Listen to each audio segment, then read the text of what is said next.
I can't believe I'm about to say this, but the Giants losing today against the Panthers is going to help them in the long run. It's for the best.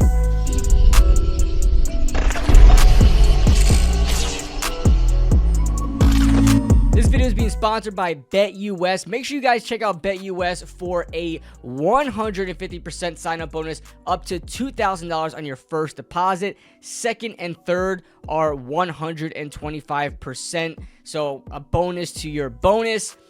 Make sure you guys use the promo code YouTube150 to get that deal. And let's get back to the video. What is going on, guys? What is going on, 27 Squad? Welcome back into another video. And I hope you guys enjoyed that early football. The New York Giants, 9:30 in the morning Eastern time, going against the Carolina Panthers in Munich, Germany. And boy, was this an absolute dumpster fire. I mean, it was bad. The Giants had barely anything to show for of the first half of the game. The Carolina Panthers at some point were up 10-0. And the Giants just didn't look good at all. We didn't get much looks from Malik Neighbors because Daniel Jones was just not on his game at all. He just wasn't great. A lot of wildly inaccurate balls. And I think we're just majority going to talk about the implications of this game more so than the actual game. Because let's be real, we don't want to talk about the actual game, right? What happened. Chuba Hubbard ran for, I believe, a career high against us, 153 yards. Bryce Young looked like he got his resurgence against us, as almost every team does against the Giants. This is their get back. Well, we are the get back team. But let's talk about the implications of this game. The Giants lost this game, and I cannot believe I'm saying this, and I put this on Twitter, but I'm actually more relieved. I'm more satisfied that we lost the game. I'm not a tanker, guys. I don't like tanking at all, but I really saw no point in winning this game whatsoever. I mean, what are we supposed to remember from this game? I mean, you look back, I go back to the Tommy DeVito 3 straight wins, right? Last year, we can arguably for sure say that those 3 wins in a row from Tommy DeVito, yeah, we got the memes, we got the popularity, we got the media, we won games, we had the Tommy cutlets and stuff like that. But what do the Giants really have to show for those 3 wins but losing out on Jaden Daniels? You got to think to yourself, if we didn't win those 3 straight games with Tommy DeVito, the Giants would probably have Jaden Daniels right now. We wouldn't have Malik Neighbors, but I would take Jaden Daniels over Malik Neighbors. I'm sorry to say. And you could see what Jaden Daniels is doing with that Washington team. Yes, did they change everything around and completely revamp that roster, the coaching staff, all that? Yes. But who is leading the charge? It is the quarterback. Every time I watch Jaden Daniels play, I'm saying that should be me. And you know I'm at a different point in my fandom right now when the Giants had a chance to end the game instead of going in overtime to try to end the game and score a touchdown and win the game. I was like, please, God, at least don't make the field goal, don't attempt the field goal, do not score, something happened. I was literally, for the first time in my life, just saying, man, we cannot win this game. We can't win this game. So the Giants go into overtime. Graham Gano kicks the field goal, and the Giants get into overtime, and then we go to the coin toss, and Daniel Jones, I don't know what it was, heads or whatever, I don't know.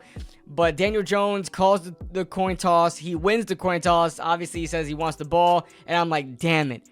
I already know that we're going to go down the field and score right away, and the game is over. The Giants are going to win the game, coming back from a 10-0 deficit and winning the game in overtime. But Tyrone Tracy, listen, I feel so bad for Tyrone Tracy, guys. I really do. I feel for him, but we need, as a fan base, we need to stick by Tyrone Tracy. First of all, hell of a player. He had a hell of a game. He's had multiple 100-yard rushing weeks already, multiple 100-yard rushing games, and he's just a rookie. I know he's 25, I get it, but in his second season as a running back ever in his football career, and for him to be he has over 500 yards rushing for the Giants right now. That's absolutely insane. So shout out to him. We need to support this guy. And he did something that helped the Giants that he doesn't even realize how much he helped the Giants. I don't know if the Giants were trying to tank this game. Brian Daboll calling a flea flicker on 3rd down and 1 that even worked. It worked. But Daniel Jones is so incompetent. It seems like he wanted Cam Ward too. Daniel Jones is on the Cam Ward bandwagon just as much as we are, apparently. But Tyrone Tracy had a really good game. But you go into overtime, literally the first play of the game, Tyrone Tracy fumbles the ball, loses the fumble, and Carolina recovers. And I was like, oh my God, I think Tyrone Tracy just saved the Giants. Tyrone Tracy just helped the Giants in such a major way. I was getting ready to say, well, I hope Carolina remembers us during the draft as potential trade partners. We traded with them for Brian Burns, and I know Tyrone Tracy is going to be absolutely confused when he opens up Twitter and he sees the entire Giants media and fans supporting him because they wanted him to fumble.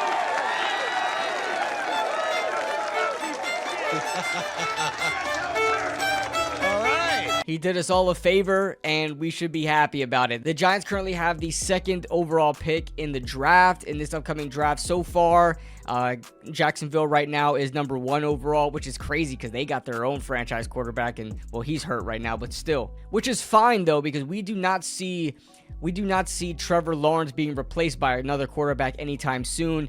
We'll probably have to worry, if it remains the same, we'll probably have to worry about Jacksonville trading down with a potential team that wants a quarterback, and it'll probably be Shadur, and then we can get Cam Ward. It's still very possible. And I'll tell you what, guys, if the Giants are truly tanking, if you watch this game, you can make a little bit of a case that the Giants, or at least the coaching staff, were intentionally putting these players in a situation where they can't really win. I'll be honest with you.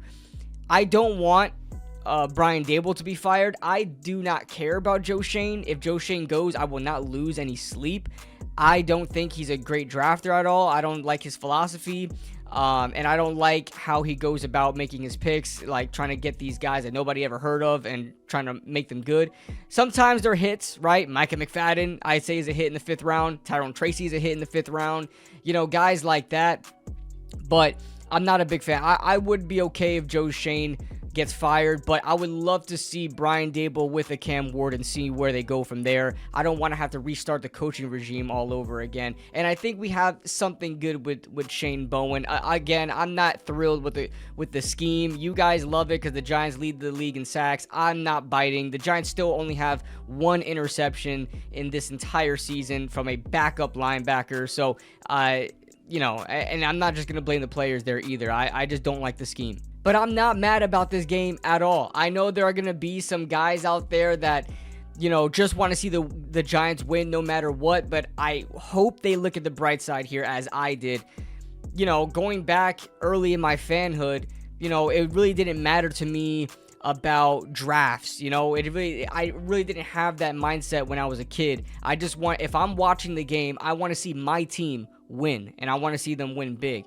But as you get older, as you mature, you don't want to see your team constantly in the same position over and over and over again, where they're out of the running, where they're good enough to be out of the running of top picks and top quarterbacks, and they're not good enough to really advance forward and win Super Bowls. You know, they're stuck in that abyss, and the Giants have been stuck in that abyss for quite a while now. They haven't been able to get out of it, and I think Daniel Jones is a huge part of it, guys. I hope if there's any more Daniel Jones stands out there, I hope this game made you think differently. I really, really do.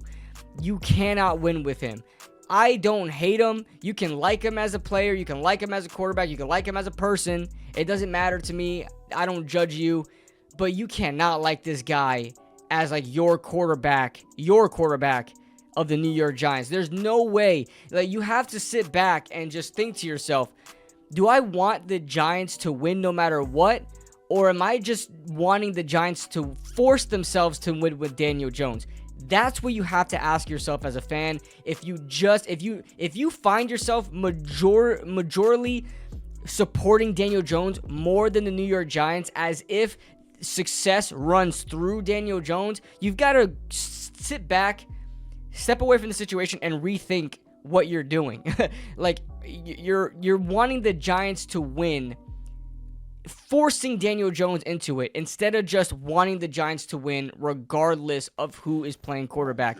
And that's how you have to think of it. I want to replace the quarterback right away. There's no more, let's see what happens with Daniel Jones. We have to surround more pieces around him. There's just no more of that. Bryce Young just got it done with less than Daniel Jones has right now. With less, okay? So, that being said, that is the video, guys. Make sure you guys hit that like button and subscribe if you guys are new to the channel. It's been a fun ride this season, but we are looking forward into the future. So that being said, thank you to BetUS for sponsoring this video. Make sure you guys check out BetUS. Use the promo code YouTube150, and we'll see you guys very, very soon.